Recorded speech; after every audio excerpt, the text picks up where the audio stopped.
So let's learn something new.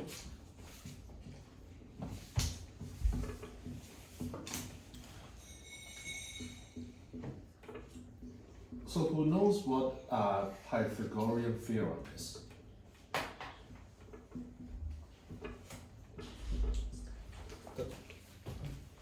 So it goes a little bit like this. Let's say there's a right-angled triangle.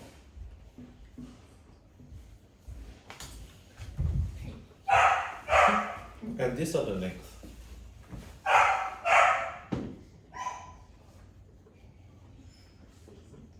If x is 3, y is 4, what is a z? It is 3 squared plus 4 squared, which is 25. So what is Sorry, 5. Yeah, 5? Okay. So what else? Can someone else give me other examples?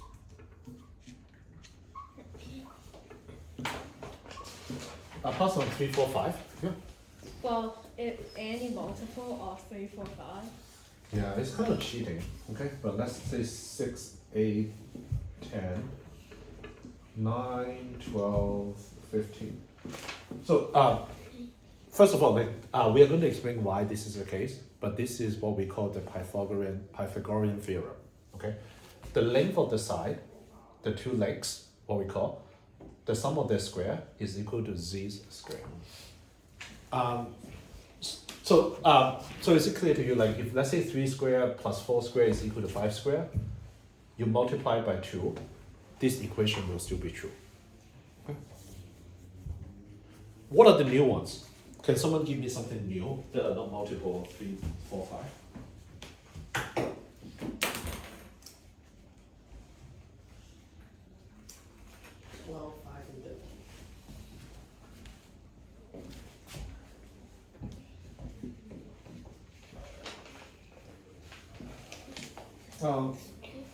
Actually, I'm going to label it a little bit differently. For a reason I will explain later. So I'm just going to say 3, 4, 6, 8, 9, 12. What else? 7, 24, 25.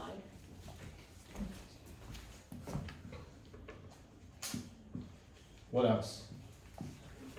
I'm impressed. Impress me more. What else? Does anyone know others?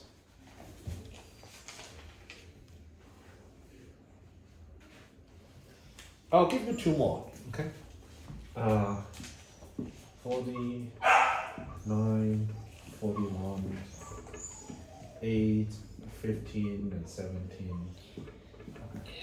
Now, first of all, everyone see like these 2 are fake, right? These are just kind of multiple of the first one, okay? So I'm just going to just kind of cross it out.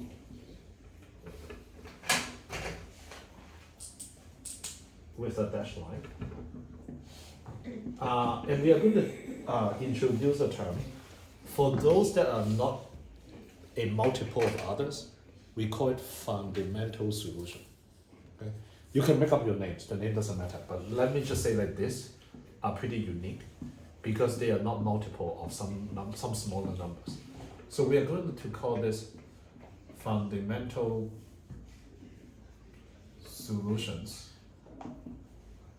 to x squared plus y squared is equal to z squared. Can anyone tell me what did you observe? What is special about the fundamental solution? By that I just mean the numbers. What is special about those numbers? They're relatively prime. They're relatively prime. Cool. Yep, that's one. One What else? even 2 odd. Oh, can you explain? For 12, 5, 13. 12 is even, 5 and 13 are odd, 24 is even, 7 and 25 are odd, 40 is even, 9, 41 are odd. Ah, that's true. Can it be odd, odd, odd? No. Why? Because one odd, when you square one odd number, it'll give the unit this digit will be a 1. When you add that with another 1, then it will be an even number. I'll pause it for another minute. There's one more that is a little bit less, more subtle. There's also one other property that if you stare at these numbers, it should kind of stands out to you. Not obvious, but I'll pause for a minute.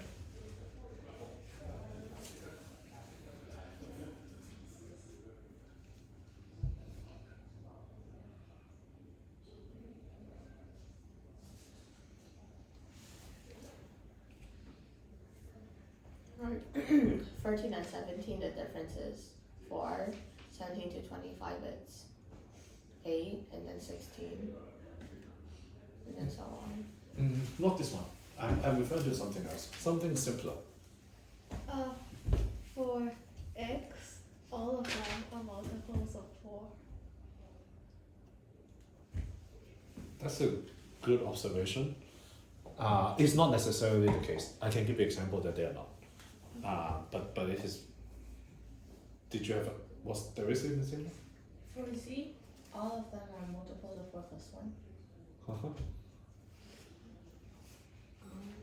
All the y's are odd. Uh-huh. That's another one. I'm going to say what it is. It is going to be one of the homework problems. Did you notice that there's always one number that is a multiple of 5?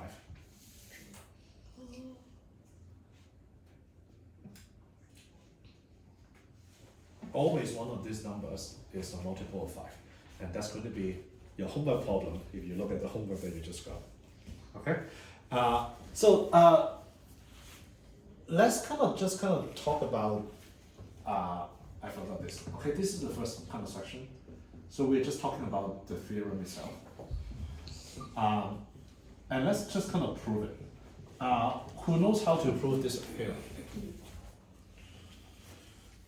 The next question is, who knows more than one proof of the theorem? It is another homework problem. If we look at the first homework problem, there are, last I searched, there are more than 300 proofs exist. So I'm going to show one of them. I think probably a lot of you would know the proof. But the homework problem is, use internet, okay? Just type proofs of Pythagorean Theorem, and there should be like hundreds that come up. Try to pick one that you think you can understand it, and just kind of write it to me. That's one of the homework problems. I'm going to use the one that I think is one of the most popular one. So this is a square, okay? And then we are just kind of going to draw something like this.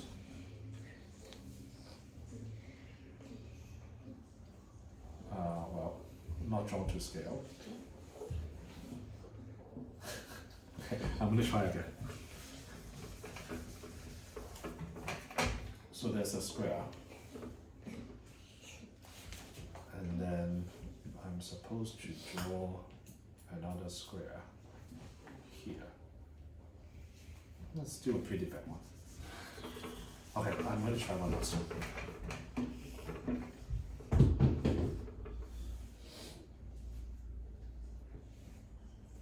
I think this is better. Yeah. Okay. So this is a square, this is a square. Now first of all, this can be done. And let's just kind of call the length of the middle square to be z.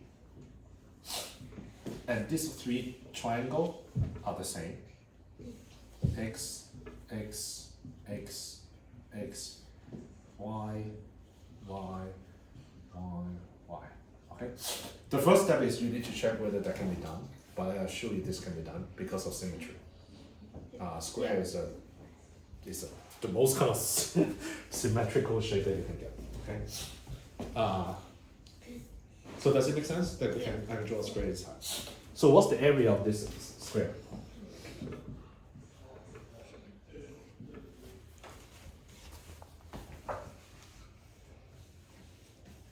The big one or the small? Oh, the big one. Johannes? It is y plus x, so the side length is y plus x, and then it's squared. Mhm. Yeah. Of course, you can expand that if you want. Oh, I want to. Okay, so that is y squared plus x squared plus 2xy. Okay. Cool. Now there's another way to kind of write the area of this, which is the smaller one, z plus 4 times of. Agree? Yeah, yeah. So area of this is z squared, and area of a triangle is half times this 2, x times y. So it's basically half xy. So because of that, z squared plus 2xy. Okay. So these two should be equal because they're just two different ways of calculating the areas. Okay. So because of that, we know x squared plus y squared plus 2xy is equal to z squared plus 2xy. And therefore x squared plus y squared is equal to z squared. Who has seen this proof before? You can also do it geometrically by rotating the triangles to form two rectangles. Yeah, well, I hear what you're saying. It might well be one of the proofs. Who has seen this proof before?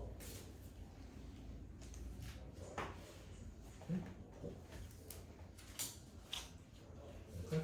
Yeah, there are more than 350 proofs. So one of the homework problem is, again, just use the internet, and I tried myself. I know it's doable. There will be a lot that pop up. Just pick the one that you feel is interesting and also understandable. Understand it, and then just submit it.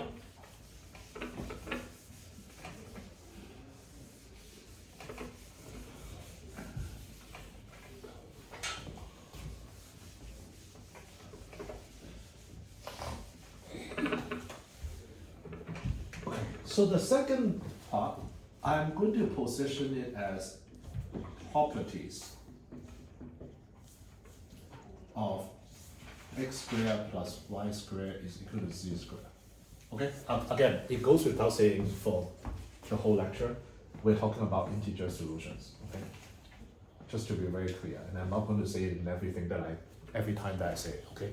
We are only interested in positive integers. So this part, 5.2.2, I position this as talking about the properties of the solution to this problem, but they are actually part of the proof to what the formula is. So there's going to be a formula in 5.2.3. I'm going to give everyone that you can find all these fundamental solutions to the equations. Okay, and I'm not going to show all the proof, but the pieces that I'm going to show in this part, properties of x squared plus y squared is equal to z squared. For those that are interested in going to math competitions, this part is going to be really useful because you basically see some of the things that I do. Pretty much kind of most middle school, high school math competition are going to be using something like this. So let's just kind of write down what the definition is. I think someone already said it. So what does a fundamental solution mean?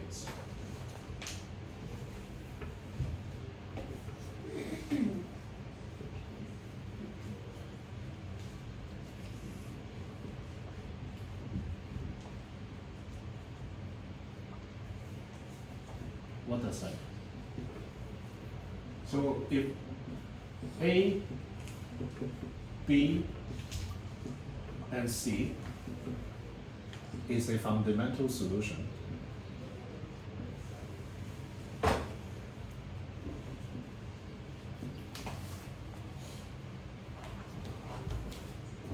then A and B do not have a common divisor.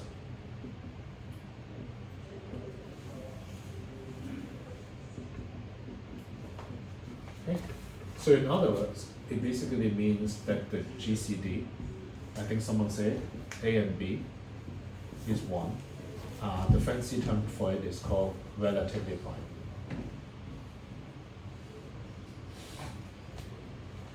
Okay. Now this part, the next part is what I said is basically part of the proof to the eventual formula.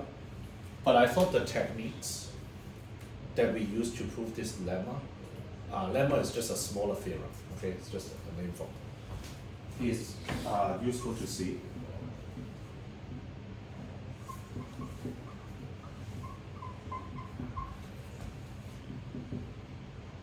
If ABC is a fundamental solution,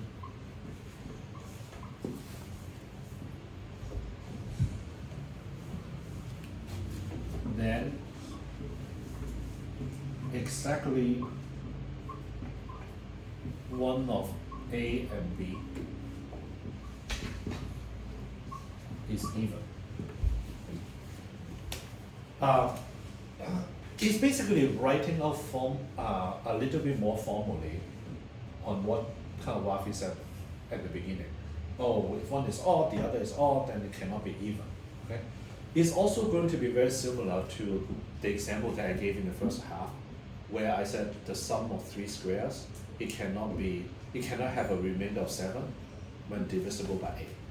I want to just emphasize again, in a lot of the math competition, it all involves basically some clever application of dividing by a number, therefore the left hand side, right hand side cannot be equal.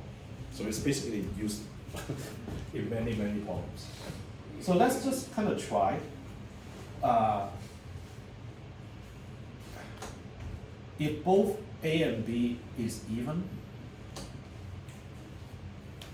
okay, if a number is even, then that means it's 2 times another number, okay? Then we immediately know it is impossible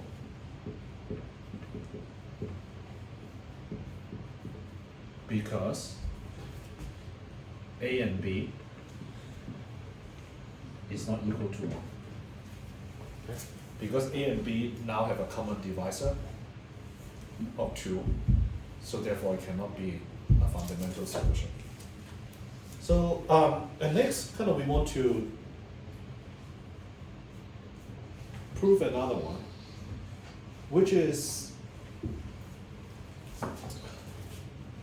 the only kind of every integer is either has to be one of this, because when a number is divided by 4, p is just kind of any integer. Basically, any positive integer, it is either multiple of 4, or has a remainder of 1 when divided by 4, or a remainder of 2 when divided by 4, or a remainder of 3 when divided by 4. So yeah, there cannot be a 5th possibility.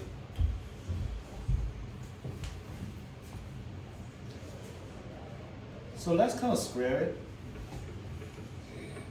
and just check.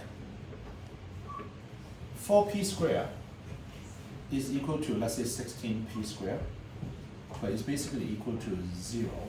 It's basically divisible by 4 when it's modulo 4. Does it make sense, this one? So if a number is a multiple of 4, the square of it is also divisible by 4. Okay. What if it is 4p plus 1? Meaning if there's a number, when divided by 4, the remainder is 1. What about its square? So the square of it, you can kind of write it out.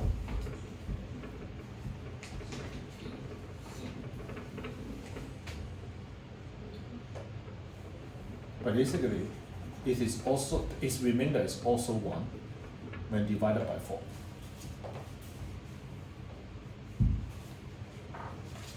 So this one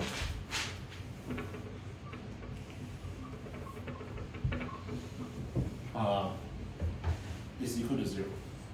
Finally, the last one is equal to 1. So basically what I'm trying to say is, if you have a number, you square it, and then you divide it by 4.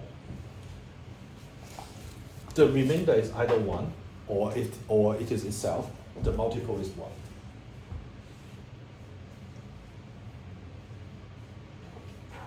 Okay, let me say it again. If you have an integer, you square it, and then you divide by 4. The remainder is either 0 or 1. Okay, it cannot be 2 or it cannot be 3. So then, let's just kind of talk about it. Let's say z squared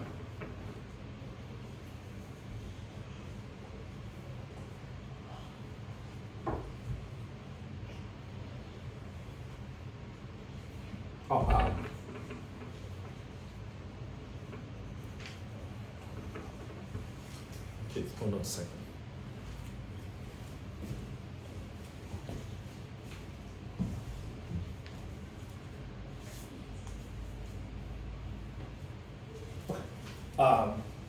So basically, say 2 even number was not possible. Before we go here, I also want to show everyone that odd is not possible, which is what Rafi described verbally. Okay. Basically, the way to prove it is, let's say z squared is x squared plus y squared. If both of them are odd, then that means it's 2m plus 1 and 2m plus 1. Again, odd number can be written as 2m plus 1 or 2m plus 1. In the end, you basically can see that the remainder will be 2. If you expand this and then you divide by 4, the remainder is 2. I want to ask everyone, is this kind of clear or should I expand it? Okay, let me expand it. So what I'm saying is, if x and y are both odd, then it's 2m plus 1, 2m plus 1. Then you basically get 4m squared plus 4m plus 1 plus 4n squared plus 4n plus 1. And therefore, its remainder is 2 when divided by 4. Do you see? But can the remainder be 2? It cannot, because we just kind of show on here that when you have a number, you square modulo by 4, the answer can only be 0 and 1. So therefore, it is not possible. Z squared cannot be 2. So therefore, odd and odd is also not possible. 8 odd, B odd, also impossible.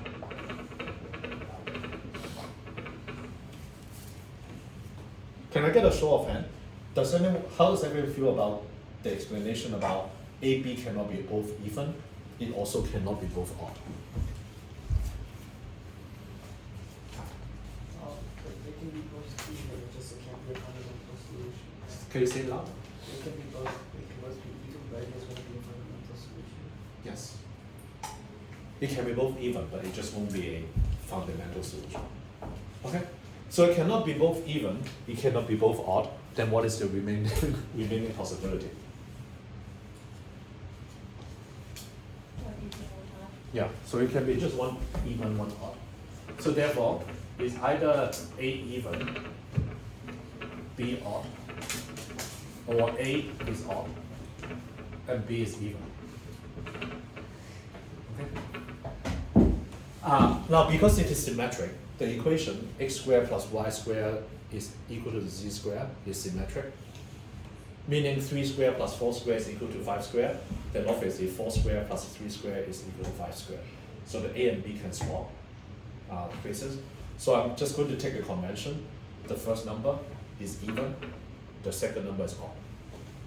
Does it make sense? So basically, if I found whatever solution that is, obviously I can swap it, but let me just take the convention that I want the first number to be even, and then the second number to be odd. Okay, now this part, I'm just going to label this very clearly. Hint. Okay. One of the homework problem, if you get stuck, There will be 3 problems or 4 problems.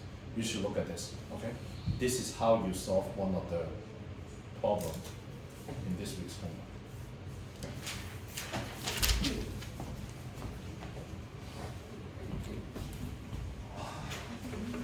So let me kind of write kind of what the formula is for the solutions to this equation, and I think that should be the end of today's lecture.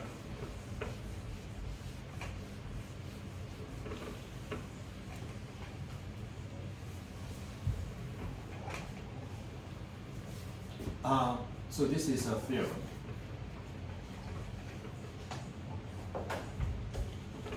All fundamental solutions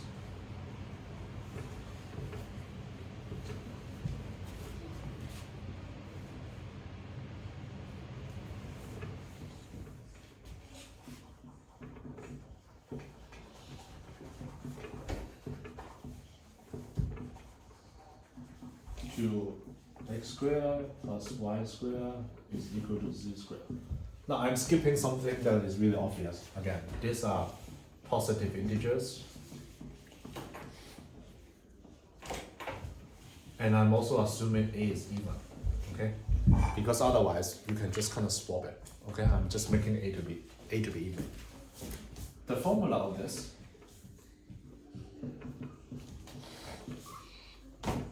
does everyone know what the formula is? I guess not, right? So it turns out there's a formula.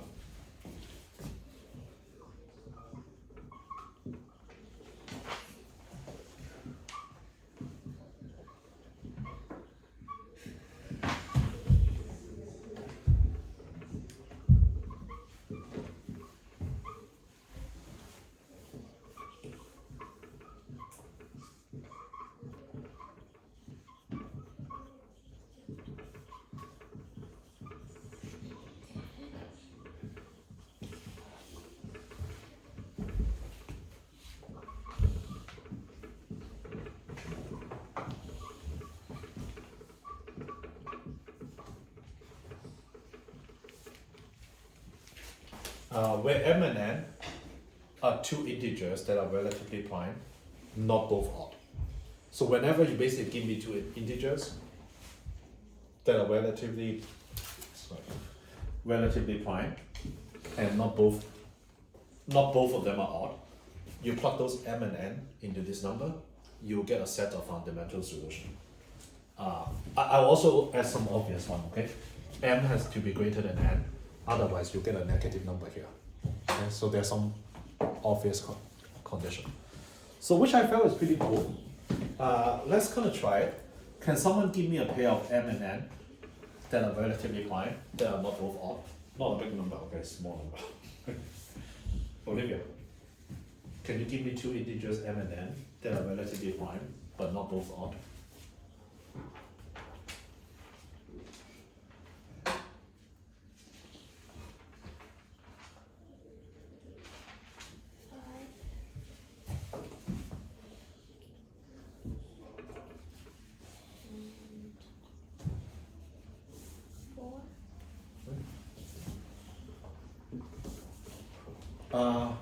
If m is 5, n is 4, Daisy, what is a?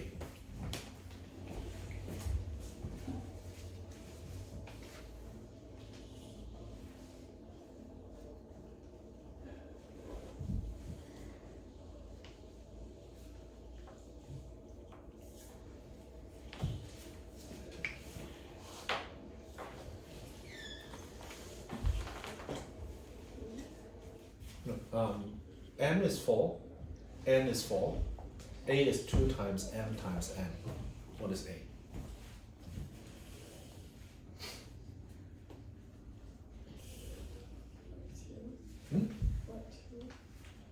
Say it again? 40, right? 2 times 5 times 4, so it's 40. What is b?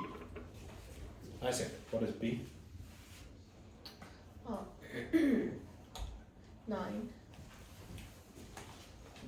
Again, m squared 25, n squared 16, so it's 9. What is c?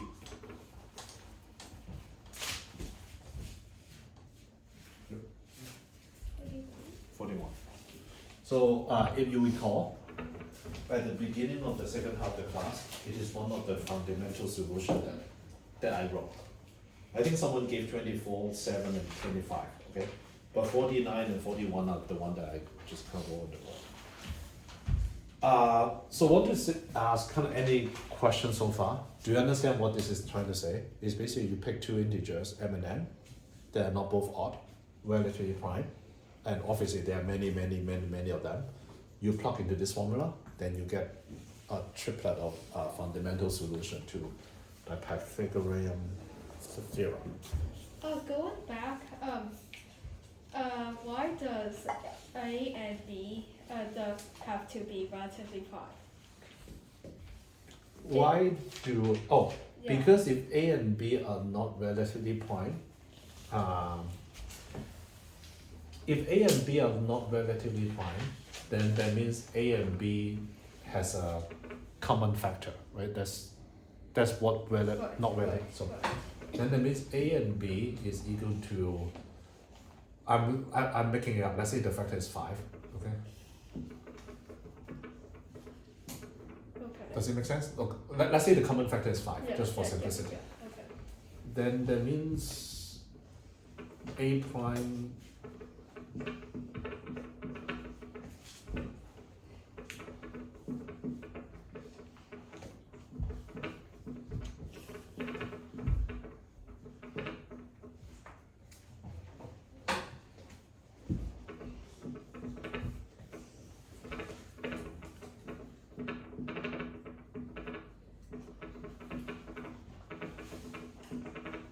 it just means that instead of A and B, Yeah.